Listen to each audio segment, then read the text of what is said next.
हमारा धर्म कहता है अपने पर ध्यान लगाओ तो आनंद फलित होगा।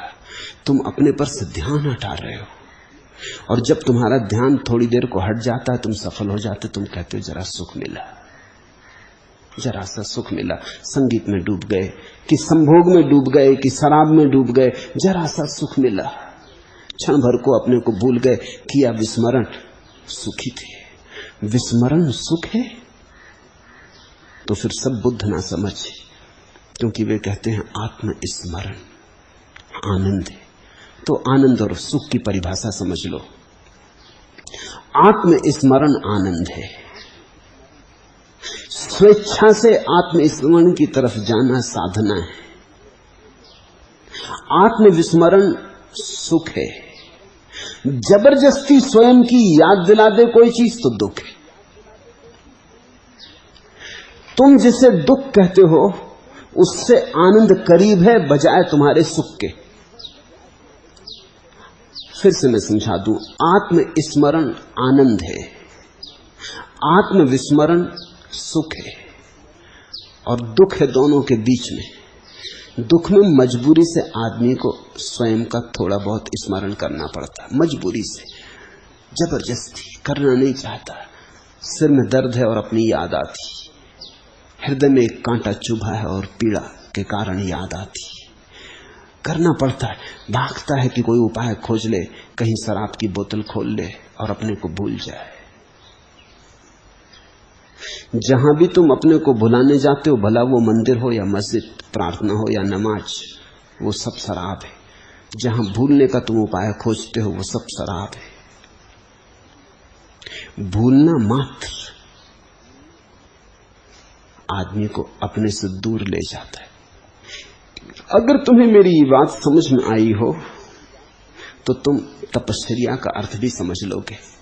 तपश्चर्या का अर्थ है जब दुख हो तो उससे भागना नहीं। तपश्चर्या का अर्थ है जब जीवन में दुख हो तो उससे जरा भी भागने की कोशिश न करनी, बल्कि ठीक उस दुख के बीच ध्यानस्थ होकर बैठ जाना, उस दुख को देखना, उस दुख के प्रति जागना और साक्षी भाव पैदा करना।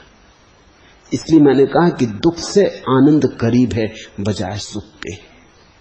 मैं तुमसे ये नहीं कह रहा हूं कि तुम दुख पैदा करो, क्योंकि वो तो दुखवाद होगा, वो तो एक तरह का मैसोचिज्म होगा।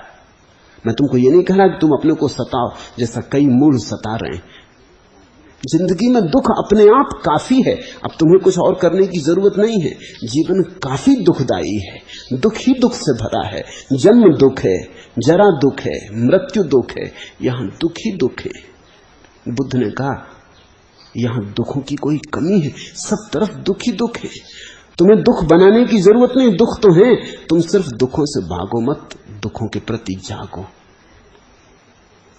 तुम दुखों को सुख में भुलाने की चेष्टा मत करो, तुम दुखों को ध्यान बना लो, और उसी ध्यान से तुम पाओगे तुम आत्म स्मरण में सरकने लगे। धीरे धीरे दुख को देखते देखते तुम्हें वो भी दिखाई पड़ने लगेगा जो दुख को देख रहा है। सुख में तो देखने वाला सो जाता है, इसलिए तो सुख में कभी परमात्मा याद नहीं आता। इसलिए तो सुखी आदमी एक तरह के अभिशाप में, और दुखी आदमी को एक तरह का वरदान है। सुखी तो भूल जाता अपने को, परमात्मा की सुध कौन रखे।